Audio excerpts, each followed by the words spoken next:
은혜 많이 받읍시다. 오늘은 하나님 나라에서의 부부라는 제목으로 말씀 증거하겠습니다. 광고에서도 말씀드린 것처럼 지난 목요일 21일이 부부의 날이었습니다. 근데 이 날이 부부의 날이라는 것을 아는 사람이 그렇게 많지 않은 듯 싶습니다. 21일을 부부의 날로 정한 것은 둘이 하나가 되는 그런 의미로 정한 것이죠.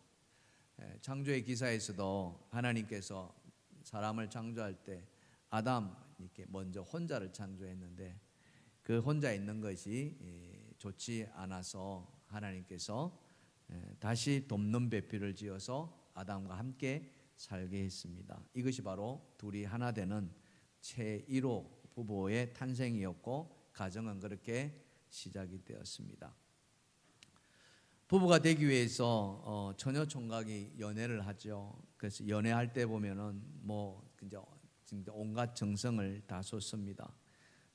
뭐 말 잘 못하는 사람도 그 연애할 때를 보면은 막 진짜 청산 유서 같이 막 말을 하죠. 열심히 이야기합니다. 전화 같은 거 하게 되면은 막 전화 붙들면은 뭐 시간 가는 줄 모르고 그렇게 전화들 합니다. 그렇게 열심히 또 그죠? 있는 것 없는 것 다 쏟아가면서 연애를 하다가 막상 딱 결혼하고 나면은 어때요? 달라집니까? 안 달라집니까? 달라집니다. 그죠? 정말 많이 달라집니다. 시간 가는 줄 모르고 그렇게 전화통 붙들고 얘기하던 그 전화도 결혼하고 나면은 용건만 간단히 이렇게 맺습니다. 어떨 때는 같이 이렇게 휴일에 지내더라도 그죠? 종일 동안 있으면서도 몇 마디 같이 나누지 않을 때도 있습니다. 그래서 이게 부부인가 하는 때도 있습니다.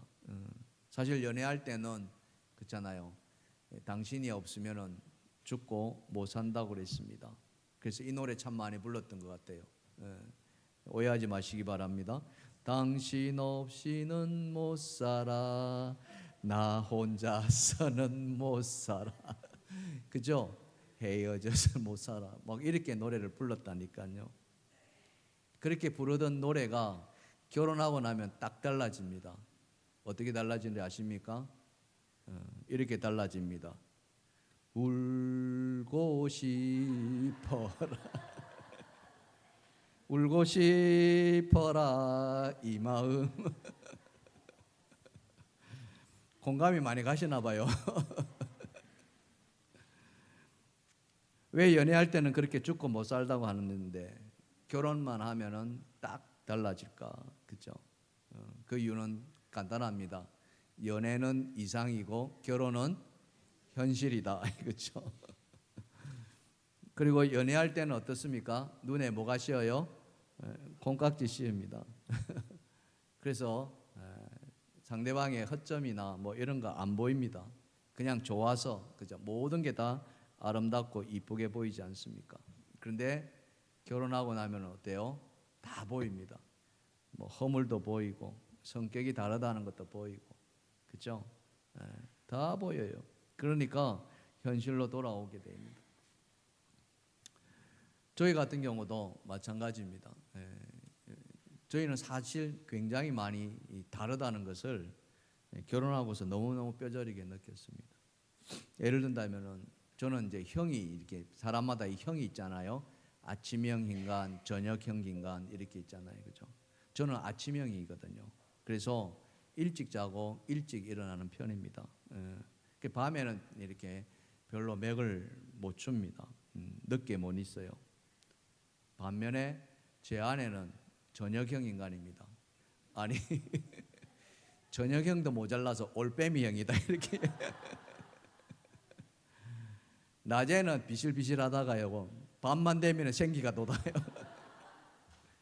저는 거꾸로인데 저는 밤 되면 막 빨리 자야 되는데 아내는 그때부터 막 일한다고 난립니다.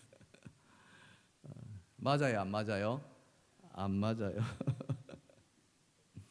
이게 연애할 때는 알았을까요? 몰랐습니다. 살다 보니까 이제 알게 되는 거죠. 참 맞추기가 쉬워요 안 쉬워요? 안 쉽습니다. 어렵습니다. 그렇습니다. 이렇게 남남인 사람이 서로 하나가 되어서 이렇게 살아온다는 것이 어찌 쉬운 일이겠습니까? 어렵습니다. 그래도 우리는 살아왔습니다. 정말 열심히 살아왔고요. 그래서 열심히 살다 못해 더 잘 살려고 애썼습니다. 그래서 모험도 참 많이 합니다. 정말 많이 합니다. 어떤 모험인 줄 아십니까? 하늘에 있는 별까지도 따다가 바친다 그랬어요. 1970년대에 나왔던 광고 CM송이 있는데 그게 뭐냐? 하늘에서 별을 따다 하늘에서 달을 따다 두 손에 담아드려요. 오란씨. 근데 그 오란씨를 이제 이름을 바꾸는 거죠. 정숙씨 이렇게. 그렇게 서로 사랑하면서 시작을 했지만 막상 결혼하고 나니까 그죠? 너무 다르다는 것을 많이 알게 되고 그래서 힘겨워합니다. 쉽지 않습니다. 습관도 다르고요.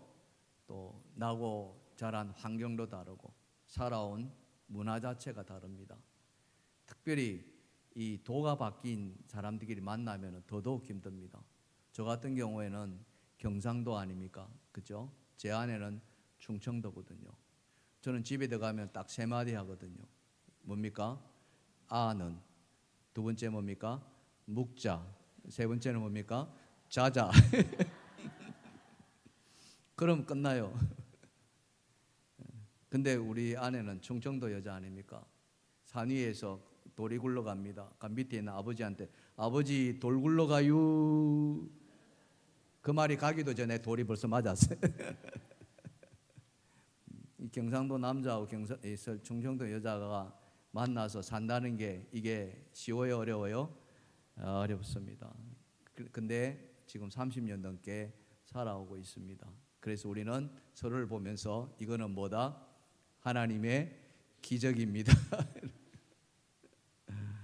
성경에서만 기적이 있는 것이 아니라 바로 우리가 살아가는 것이 기적이다. 근데 참 옛날에 지나온 날들을 돌아보면은 우리 가정들이 많이 어려움을 겪었습니다. 그 어려움 겪는 것 중에 하나가 그 가부장적인 문화 속에서 그 아버지들의 어떤 지나친 말씀과 또 행동들로 인해서 참 많이 힘들었죠. 심리학자들은 뭐라고 이야기하냐면은 사람들은 안전하다고 느끼는 곳에서 자기 감정을 솔직하게 표현한다고 이야기합니다. 이게 뭐냐 그러냐면은 아버지들이 밖에서 일하잖아요. 일할 때 많은 스트레스 받거든요. 또 뭐 상사로부터 질책도 당하고 사람들로부터 또 뭐 온갖 말도 하고.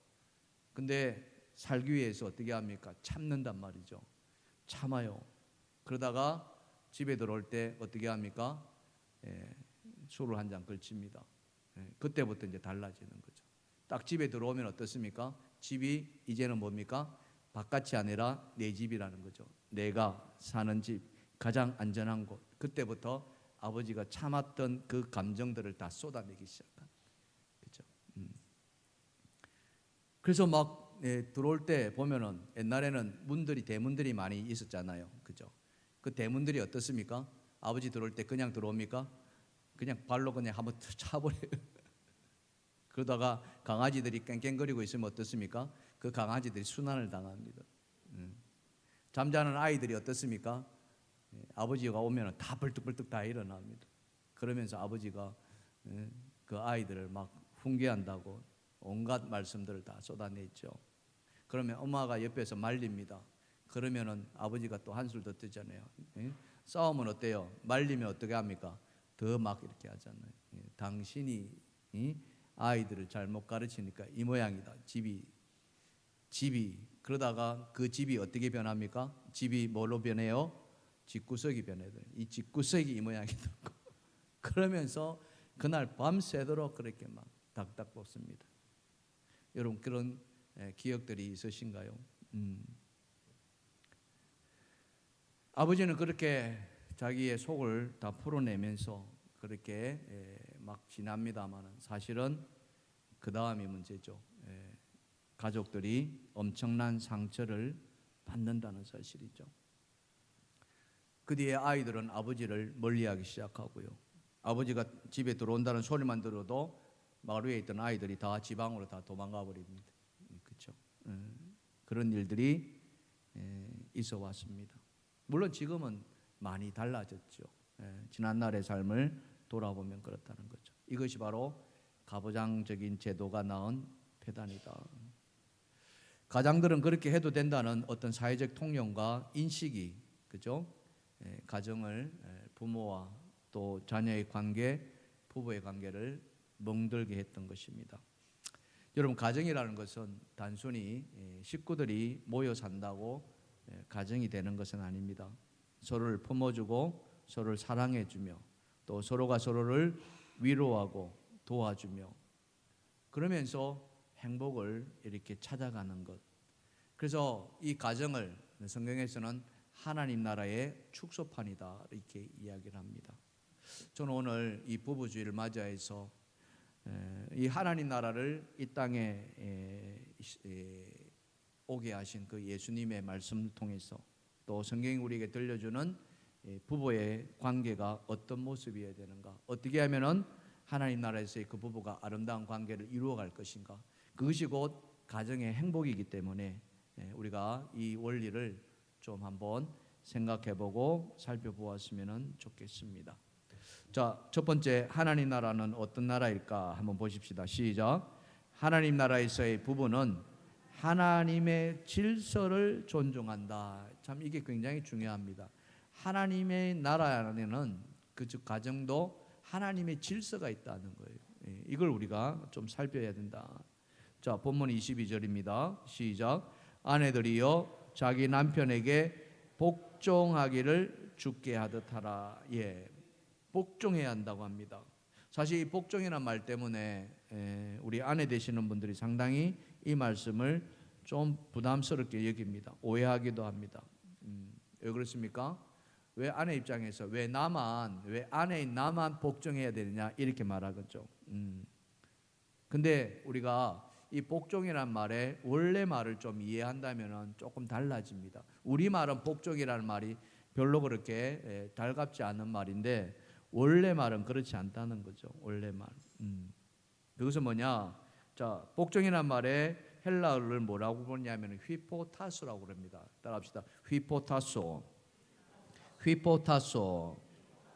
이 말은 여러분 강압에 의해서 이리 복종하는 그런 의미가 아니라요.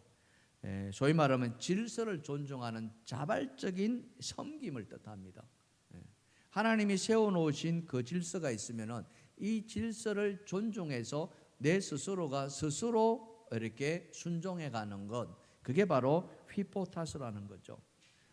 성경은 바로 그것을 주님을 섬기듯이 남편을 그렇게 섬기라 하는 표현을 복종이라는 말을 쓰고 있습니다. 왜냐하면은 교회의 머리가 예수 그리스도시거든요. 그래서 이 교회의 주인이 예수님이라고 우리는 고백합니다.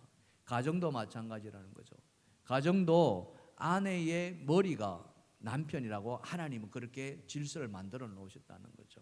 이거는 태초부터 그렇게 해왔다는 거예요.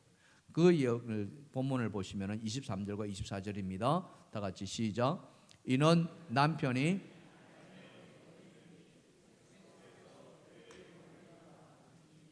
그가 바로 몸의 구주시니라. 그러므로 교회가 그리스도에게 하듯 아내들도 범사에 자기 남편에게 복종할지니라. 그리스도께서 교회의 머리 된 것 같이 남편이 아내의 머리 되는 거예요. 그래서 그 남편에게 아내는 자발적으로 그 이 질서에 순종하라 이렇게 이야기하는 거예요. 근데 이 질서에 순종하라고 하는데 그냥 마지못해서, 그죠? 마지못해서 하게 된다면은 이게 좀 어려움이 있는 거죠. 또 순종하더라도 어떻습니까? 조건을 때로는 내세울 때도 있습니다. 그죠? 당신이 이렇게 해주면은 내가 잘할게 뭐 이런 거 있잖아요. 근데 하나님 그렇게 말씀하지 않거든요. 조건 내세워서 아내에게 남편에게 복종하라 이렇게 하지 않습니다. 그냥 남편은 아내의 머리야 이렇게 말씀하시는 거죠. 굉장히 간단합니다. 그래서 이 이야기들을 우리가 좀 받아들여야 되는데 사실은 쉽지 않습니다.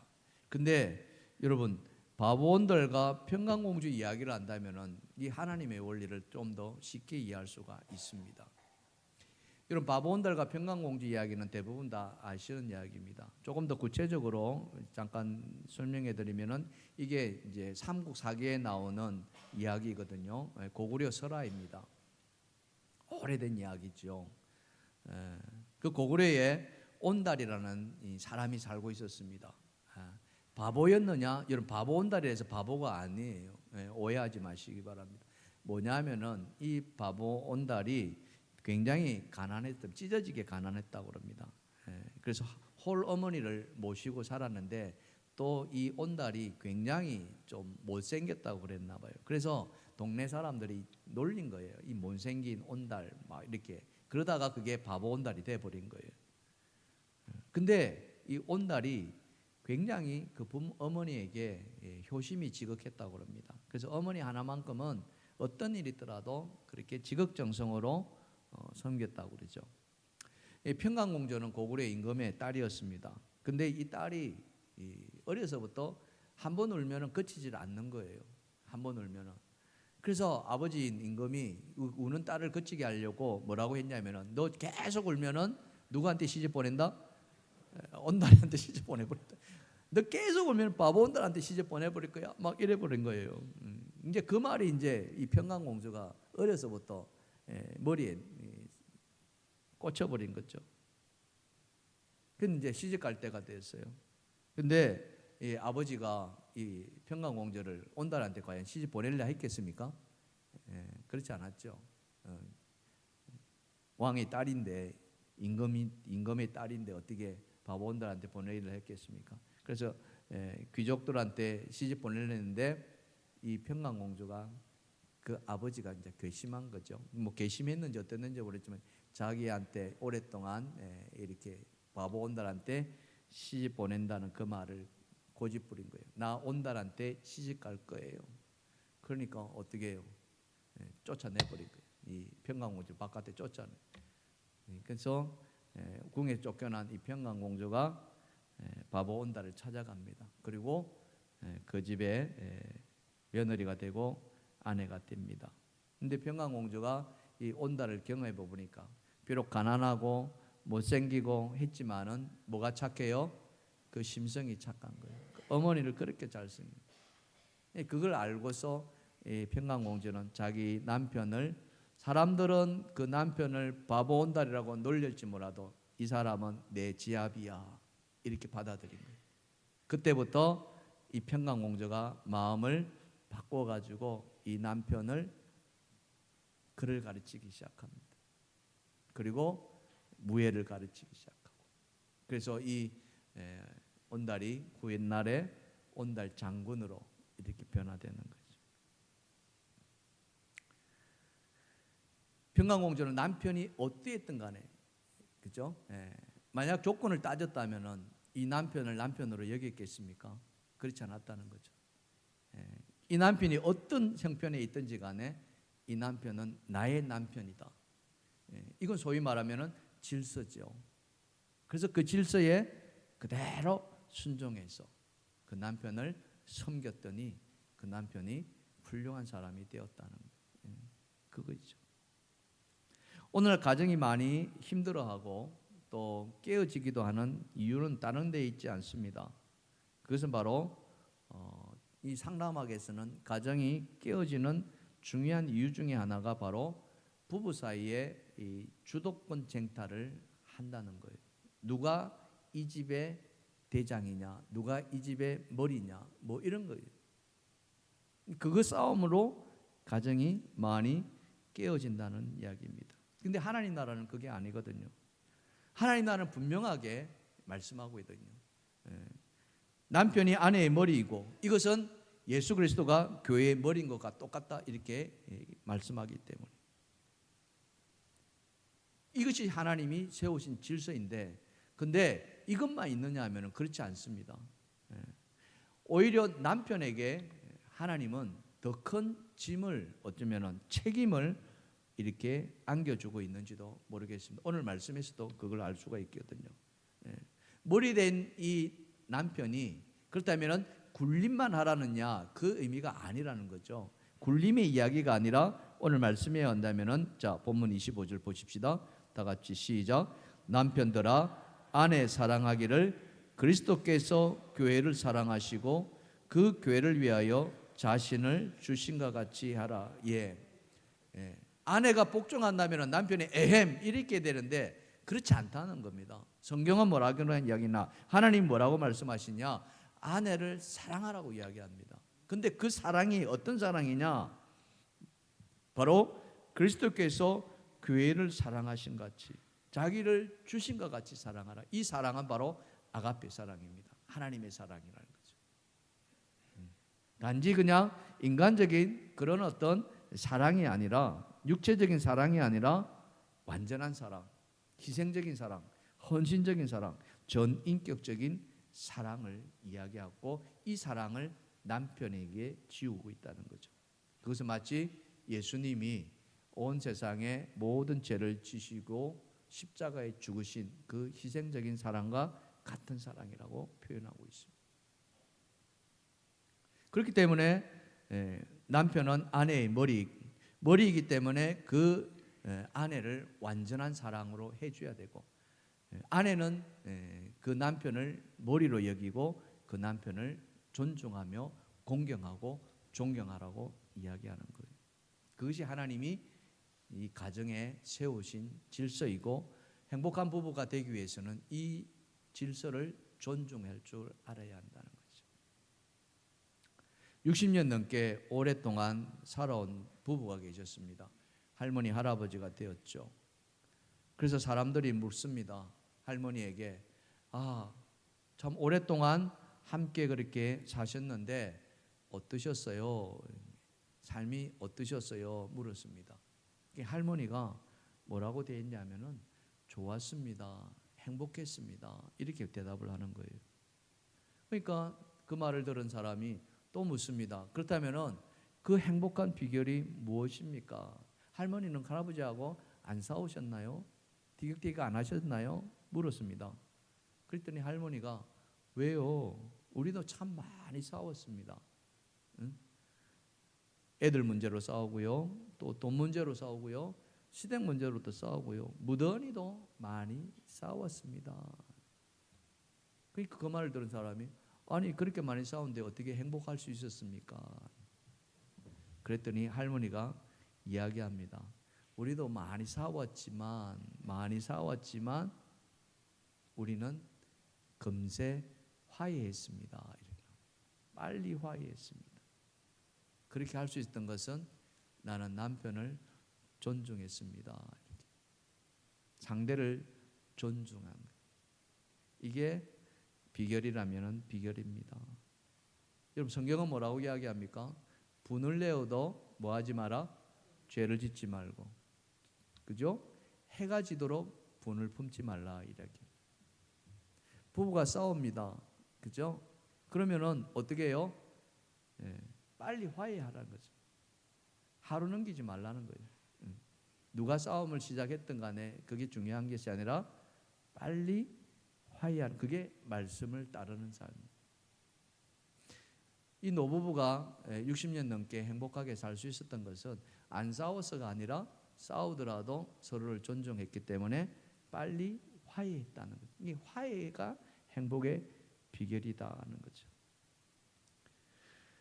여러분, 지켜야 할 선, 검도에 대한 말이 지금 이렇게 많이 회자되고 있습니다. 한 대기업이, 그죠? 마케팅 차원에서 이벤트를 했는데, 그죠? 그게 문제가 되어서 지금 지탄을 받고 있죠. 그것은 바로 지켜야 될 선이 있고 검도가 있는데, 이 기업은 의도적인지 아니면은 모르고 그랬는지 어쨌든 그 선을 넘어갔기 때문에 그렇습니다. 이걸 보면서 우리는 세상에서는 할 수 있는 일이 있고 또 해서는 안 될 일이 있다는 것이죠. 가정에서도 마찬가지입니다. 할 수 있는 일이 있고 해서는 안 될, 또 해야 될 일도 있는 거예요. 하나님 나라는 바로 하나님 나라의 부부도 서로 지켜야 할 선이 있고 도가 있다고 하나님 말씀하는 겁니다. 그 도는 다름이 아니라 아내는 남편을 자기의 머리로 여기고 복종해야 한다는 것이고, 남편은 그런 아내를 자기 몸을 던지는 것처럼, 예수 그리스도가 교회를 위해서 헌신했던 것처럼 아내를 사랑하라는 것입니다. 이 모든 것이 바로 하나님이 세우시는 질서라는 것이죠. 사람이 세운 것이 아니라 하나님이 세우신 질서라는 것. 이 질서가 존중될 때, 하나님은 그 가정과 그 부부를 서로 행복의 길로 이끌어 간다는 사실이죠. 오늘 우리 동일교회 모든 성도님들이 그런 질서 안에 있기를 간절히 축원합니다. 이 질서는 사람이 만드는 것이 아니라 하나님께서 세우신 질서이기 때문에, 그래서 그 하나님의 말씀에 순종한다는 마음으로 이 질서를 존중한다면 우리 동일교회 모든 성도들의 가정이 다, 부부들이 다 행복한 부부로 세워지리라 저는 믿습니다. 자, 두 번째, 그러면은 또 하나님 원리는 무엇일까요? 같이 한번 읽어봅시다. 시작. 행복한 부부는 정서적 교감을 친밀하게 나눈다. 정서적 교감. 오늘 본문 31절을 보시겠습니다. 다 같이 시작. 그러므로 사람이 부모를 떠나 그의 아내와 합하여 둘이 한 육체가 될지니. 둘이 하나 되는 거, 이게 부부 아닙니까? 근데 이 둘이 하나 되는 것은 육체만이 아니라 뭐예요? 정서적 결합이 이루어져야 된다. 교감이 이루어져야 한다는 거죠. 남남이 돼서는 안 된다는 거죠. 육체적 결합과 정서적 결합, 거기에 한 걸음 더 나아가서 뭐예요? 영적인 결합까지 이루어져야 된다. 그게 믿음의 사람입니다. 근데 신앙이 같아야 한다는 거죠. 같은 신앙을 이루어가야 한다는 겁니다. 그 출발은 무엇입니까? 그것은 바로 하나님이십니다. 하나님이 우리의 삶의 주인이시고 우리가 그 하나님에게서 지원받았다는 것에서 출발하기 때문입니다. 하나님이 창세기에서 보시면은 사람을 어떻게 창조했습니까? 그것은 바로 가장 존중한 상태로, 그 존중이 뭐였습니까? 하나님의 형상대로 창조했다는 거예요. 하나님의 모든 성품, 모든 특성, 속성, 이런 것들을 사람에게 다 심어 놓으셨다는 거죠. 그 우리 안에는 하나님의 그 성품이 다 들어와 있는 거예요. 근데 이것이 죄로 말미암아 무너진 것이죠. 다 깨져 버렸습니다. 그랬던 것을 하나님이 예수 그리스도로 말미암아 다시 회복시켜 주셨어요. 그리고 이 예수 그리스도를 통해서 우리를 다시 하나님의 온전한 가정을 이루어 가시고자 하셨던 겁니다. 그것이 무엇입니까? 존중하라는 겁니다. 존중하는 것은 다른 말로 표현한다면 상대를 인격체로 대하라는 거죠. 남자라고 해서 여자를 무시하지 말고, 자식이라 해서 무시하지 말고, 어리다고 무시하지 말고, 남편이 경제적 능력이 떨어진다고 해서 남편을 무시하지 말라는 거예요. 바로 그런 거예요. 이런 것들을 서로 존중하면서 더 나아가서 정서적으로도 함께 교감을 나누어라. 이 교감을 나눈다는 것을 신약에서는 애착 이론이다, 이런 표현을 쓰기도 합니다. 이 애착 이론을 의한다면은요, 어떤 일이 있냐면은 사람이 자기가 사랑받고 있다는 것을 느낄 때, 사랑받고 있다는 것을 느낄 때, 그때 안정이 되고 행복감을 느끼고, 그러면서 그걸로 인해서 건강해진다는 거예요. 이 면역력이 강화된다고 표현합니다. 실제로 실험을 해봤는데 어떤 실험을 해봤냐면 2살짜리 이하, 그러니까 갓난아기죠. 이 갓난아기를 이 두 그룹으로 나눴어요. 그래서 이 두 그룹에 나눠진 아이를 똑같은 분유를 먹입니다. 똑같은 분유, 다르지 않습니다. 똑같은 분유. 근데 분유를 먹이는데 한 그룹은 그냥 분유만 열심히 먹였어요. 딴 거 하지 않고요. 그냥 제 시간에 분유를 타서 아이에게 먹였습니다. 근데 다른 한 그룹은 이 분유를 먹일 때 어떻게 먹였냐면은 아이를 쓰다듬어 주는 거예요. 머리부터 시작해서 온몸을 다 쓰다듬어 줘. 그러면서 또 먹이면서 이 아이에게 복된 말을 해줍니다. 사랑한다. 난 너를 사랑해. 너는 참 좋은 아이야. 이 말을 계속 해주는. 그렇게 분유를 이렇게 다르게 먹였다고 합니다.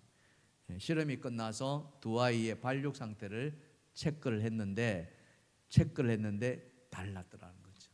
어떻게 달랐을까요? 어떤 아이가 더 건강했을까요? 사랑의 표현을 받았던, 자기가 사랑받고 있다는 것을 느낌으로 받았던 이 아이가 훨씬 더 건강하게 자랐다는 거죠. 여러분, 손을 한번 잡는다는 게 이게 얼마나 큰 이 교감을 나누는 건지 모릅니다. 그래서 제가 우리 인사 나눌 때 손을 잡으면서 반갑습니다 이렇게 나누는 거죠. 다시 한번 해볼까요? 옆에 사람 반갑습니다. 손 한번 잡으시. 반갑습니다. 손을 꼭 잡으시. 이 손을 잡는다는 게 이 악수라고 표현하지 않습니까? 이 악수의 유래를 보면은 그것은 바로 나는 당신을 해칠 의도가 전혀 없습니다라는 표현을 쓴 거예요. 무슨 말이냐면은 예전에 그죠? 고대 시대에는 다 손에 무기가 들려 있습니다. 창이나 또 활이나 칼 같은 게 들려 있었어요. 그래서 늘 이 손으로 이렇게 하지 않았습니까? 상대를 해치기 위해서. 근데 상대방의 손을 잡는다는 것은 이 무기를 어떻게 해요? 내려놓는다는 의미거든. 내 손에는 무기가 있다 없다? 없습니다. 나는 당신을 해칠 의도가 전혀 없습니다. 화해의 제스처인 거죠. 그러면서 악수가 이렇게 손잡는다는 것이 그런 의미가 있는, 바로 이런 거죠. 자, 그렇게 상대방을 손을 잡아준다든지 아니면은 등을 쓴다든지 더 가까이에는 서로 껴안아 준다든지 이런 표현, 이런 것이 상대방에게 굉장히 큰 안정감을 가져다 주고 행복감을 느끼게 만들어준다는 거죠. 여러분도 잘 아시다시피 행복을 느낄 때 우리 몸에서 건강한 호르몬이 나온다는 거 아시죠? 그죠? 도파민이라는 것들, 엔돌핀이라는 것들, 세로토닌이라는 이런 호르몬들이 몸에서 촥 이렇게 뿜어져 나온다는, 우리 눈에는 안 보이지만 우리 몸 안에서 반응한다는 거죠. 그래서 행복한 거예요. 행복한 거. 여러분 악수하면서 인상 쓰면서 악수하는 사람 본 적 있으세요? 원수가 짓더라도 악수할 때는 어때요? 웃으면서 한다는 거예요. 이게 내가 하고 싶어서가 아니라 자연스럽게 그렇게 나온다는 거죠. 증명 한번 해볼까요? 실제로 한번 악수 한번 해보세요. 시작. 반갑습니다. 시작. 반갑습니다. 이 반갑습니다 할 때, 손잡을 때 인상 쓰는 사람 아무도 없어. 그래서 이거 하는 것이 참 중요하다. TV 프로에 참 유익한 프로들도 저는 많이 있다고 봅니다. 그 중에 하나가 여러분 이혼 숙녀 캠프라는 거 아시죠? 보신 분들도 계실 것입니다. 서장훈 씨가 하는 이혼 숙녀 캠프. 자, 거기에 나오는 부부들 보면은, 자, 부부의 이 텔레비에 나오는 때 뭐하러 나왔습니까? 이혼하려고 나왔잖아요, 그렇죠? 내가 이 프로에 나와가지고 이혼하고 만다, 그렇죠? 그거 하려고 나옵니다. 나올 때는 이혼하려고 가방 들고 왔는데 집에 돌아갈 때는 어때요? 이혼보다는 어때요? 다시 한번 살아보겠습니다 하고 가는 부부들이 의외로 많다는 거예요. 왜 그렇습니까? 왜 올 때는 그렇게 서로 남남이 되어서 어떤 부분은 따로따로 들어온 부부들도 있어요. 그런데 나갈 때는 같이 손잡고 나간 이유가 뭐겠습니까?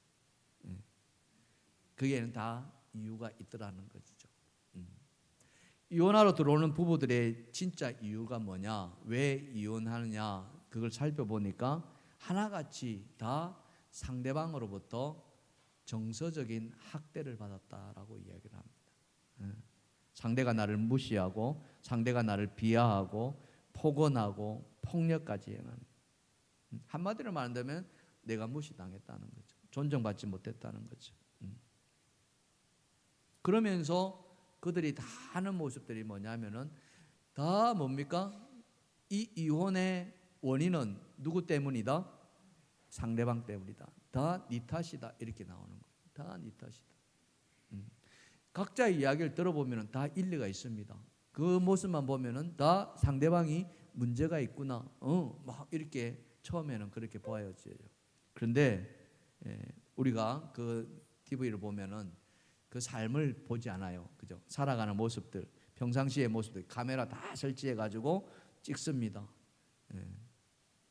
그 내용을 보게 되면은 그 보는 순간 자기들이 깜짝 놀라잖아요. 아, 내가 당신 때문이라고 생각했는데 실제로 보니까 누구 때문이다? 나 때문이라는 것을 발견하기 시작합니다. 자기가 보지 못하는 자기를 알게 되는 거죠. 제3자의 눈에서, 카메라의 눈에서 자기를 보게 하는 거죠. 그때서야 자기도 알지 못했던 자기를 보게 되는 거죠. 아, 내 아내가 문제가 더 큰 것이 아니라, 내 남편이 문제가 더 큰 것이 아니라 내가 더 문제가 있구나 하는 것을 그 카메라를 통해서 알게 되기 시작하는 거죠.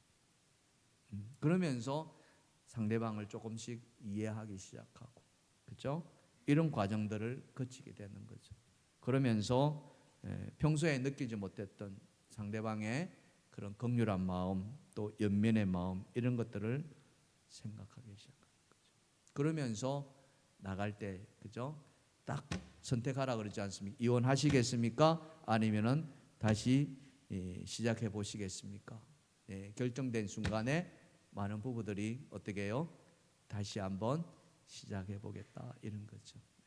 이게 큰 원인에서 시작된 게 아니라, 물론 큰 원인들도 있습니다. 정말 씻어지 못할 그런 일들도 있습니다. 그러나 보통의 사람들은 대개 보니까 사소한 것에서, 그죠? 이 정서적 교감이 이루어지지 않는 그런 문제로 인해 가지고 오해하게 되고, 그 오해로 인해서 점점 더 그게 더 깊어지고 골이 생기고, 그래서 그냥 헤어지자 이러는 거예요. 오늘 이 말씀을 우리가 듣는다면은 우리가 조금 더 우리 자신을 볼 줄 알았으면 좋겠다 하는 생각이 들고, 하나님이 세우신 그 질서 안에서 우리가 상대를 좀 더 존중하는 마음으로 그렇게 한다면은 훨씬 더 부부는 행복해질 수 있다는 사실입니다. 성경에 보면은요, 이 이삭이 이 아내를 사랑함으로 큰 위로받는 이야기가 있습니다. 창세기 24장에 보시면은요, 이삭이 그 어머니 사라를 여의거든요. 근데 아내를 사랑함으로 말미암아 위로가 되었다는 이야기가 됩니다. 같이 한번 보시면은요, 시작. 이삭이 리브가를 인도하여 그의 어머니 사라의 장막으로 들이고 그 애를 맞이하여 아내를 삼고 사랑하였으니 이삭이 그 어머니를 장례한 후에 위로를 얻었더라. 이삭이 사라가 90세에 얻었던 하나님 주신 아들 아닙니까? 그러니 얼마나 사랑을 받고 컸겠습니까? 그 어머니에 대한 사랑도 얼마나 컸겠습니까? 그런데 그 어머니가 죽었다는 거죠. 엄청난 상실감입니다. 근데 그 상실을 위로해 줬던 사람이 누구예요? 아내였다는 거 아닙니까? 아내를 맞이함으로 말미암아 위로를 받았던 것. 바로 이것이 바로 정서적 교감이라는 거죠. 부부 사이에 부부를 더 단단하게 결속시켜 줄 수 있는 것은, 그것은 바로 하나님의 질서 안에서 정서적인 교감이 이렇게 잘 이루어지는 부부, 그 부부가 행복한 부부가 되신다는 거죠. 그것이 바로 하나님이 바라시는 부부입니다. 저는 이것을 어려서 부모에게 참 많은 말을 들었는데, 저희 부모님도 참 많이 싸우셨습니다. 그런데 끝까지 사셨거든요. 끝까지 헤어지지 않고 끝까지 잘 사셨는데, 그게 뭐냐? 부모님이 늘 말씀하셨습니다. 뭘 말씀하시냐면은, 부부싸움은 뭐다? 칼로 물베기다. 그죠? 부부싸움은 칼로 물베기다. 서로 생각이 다를 수 있습니다.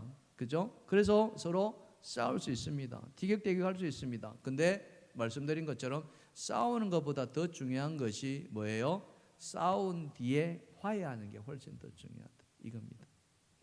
빨리 화해해야 된다. 그거죠.